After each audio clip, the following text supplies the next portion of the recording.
مساء الخير عليكم. اليوم غادي نتكلم على واحد لي كومونتير شفتهم في فيسبوك.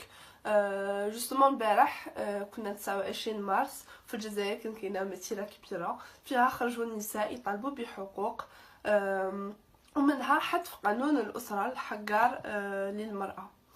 دونك هاد لو كود دو لا فامي فيه بزاف من القوانين. دونك كيلكو زيكزامبل، عندنا لا توتيل، دونك لا فام غير سو توتيل افي. مرأة عندها 60 سنة باغية تتزوج، خصها لاكوغ تاع ولي امرها. مرأة مطلقة عندها ولاد باغية تعاود تتزوج، تفقد ولادها، وغيرها من القوانين الحجارة. وهادو النساء راهم يطالبوا بالمساواة بين الرجال والنساء، كلنا مواطنين. وهذه المساواة حاجة أساسية لبناء دولة قانون وعدل وديمقراطية. دونك انا قريت بزاف من الكومونتير والناس قاعده تعاير وتطيح زعما من اجل الدفاع عن الاسلام، وانا زعما هذه الناس تطيح باش تدافع على الدين مازال ما نفهمها، بصح معليش، يعني بلي حنا عنا في المجتمع الناس تستعمل الدين باش تسيطر على المراه. دونك يا دي جون كي انسترومونتاليز لا ريليجيون بور دوميني لا فام. و يا اوتر شوز تاني، سي كو حنا الدستور تاعنا دستور رومي يطبق القانون المدني مثل في بزاف تاع البلدان، عندنا مثل تونس، مثل الدول الأوروبية وغيرها. دونك صح الدستور يستعرف بالإسلام كدين الأغلبية، دونك la religion musulmane est reconnue par la constitution، بصح ce n'est pas la source du droit. ما عندناش الشريعة ماشي هي منبع القانون إلا في قانون الأسرة. دونك قانون الأسرة سي لو سول كود اللي فيه نطبقوا الشريعه، وهذه سي اون انجستيس كبيره باسكو الاسلام بانت لكم غير في حقوق المراه. وحاجه تانية، كاين بزاف ناس راهم يقولوا صح مطالبكم صحيحه بصح ماشي وقتها. انا هادو نجاوبهم بصح عمرها ما كانت وقتها. من البدايه تاع التاريخ الحديث الجزائري، المراه الجزائريه تدافع على بلادها، تدافع على ولادها، ودائما سكتوا المطالب النسويه اللي طلب بهم المراه، que ce soit après la guerre d'indépendance, après la décennie noire. دائما المرأة اللي au premier rang de la lutte، أيو كي نوصلوا للأمن quand on arrive à la paix ننسوها ونسكتوها. واليوم ما غاديش تنحشلنا منذ 22 فبراير المرأة تخرج برا طالب بالتغيير. أيو التغيير غادي يندار بهاد المطالب النسوية اللي خصنا نسمعوها ونحترموها. دونك دروك انا وصلنا في ان مومون hyper important من الحراك. il faut réussir à structurer، il faut réussir هاد لو شونجمون اللي نطالبوا به.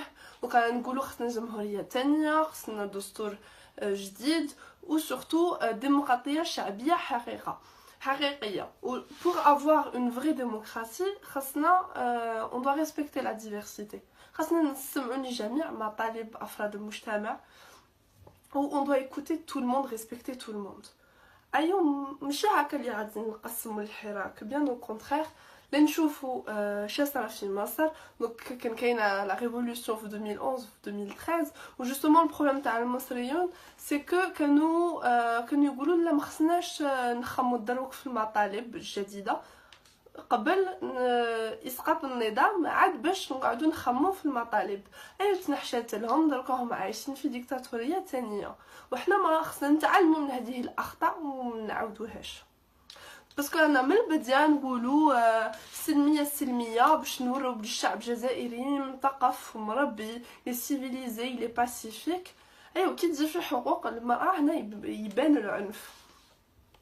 كاين بزاف يقول لك لا خاطر هذه الثقافه تاعنا، حنا الشعب الجزائري ومسلمين، ايوا هذه هي الثقافه تاعنا. بصح انا عمري ما شفت ثقافه متطورش، وعمري ما شفت زعما une culture qui reste figée et qui n'évolue pas avec le temps, les contextes et l'histoire du peuple. دونك هذه حاجه اللي خصنا qu'on doit accepter، بلي الثقافه la culture est soumise à des changements, à des évolutions. واللي يقول لك لا كون باغيين المساواه تروحوا تعيشوا في البلدان الغربيه، سمحوا لي بس البلدان الغربيه ما كانوش فيهم حقوق نسويه. اللي كيما في الجزائر des femmes اللي elles ont lutté pour des droits وتاني يعايروهم وضربوهم وراحوا للحبس غير من أجل حق المشاركة في الانتخابات.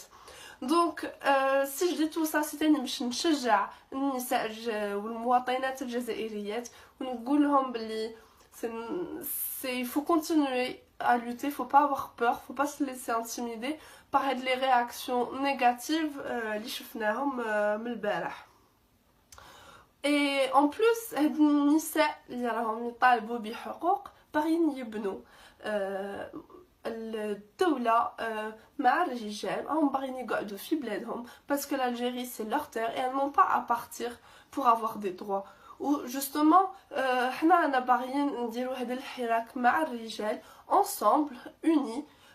والرجال ما خصهمش يخافوا غير كي يشوفوا مطالب نسويه. حنا ما جيناش ندوكم بلاصتكم، جينا ندو حقنا وحنا باغيين قانون يحمينا وماشي قانون يحقرنا.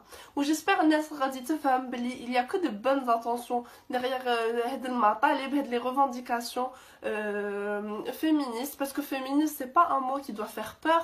Le féminisme c'est juste reconnaître que la femme elle est discriminée parce que c'est une femme et c'est prendre conscience de ça. Ou on نقولوا لا حنا رانا باغيين المساواة. Le féminisme c'est l'égalité seulement.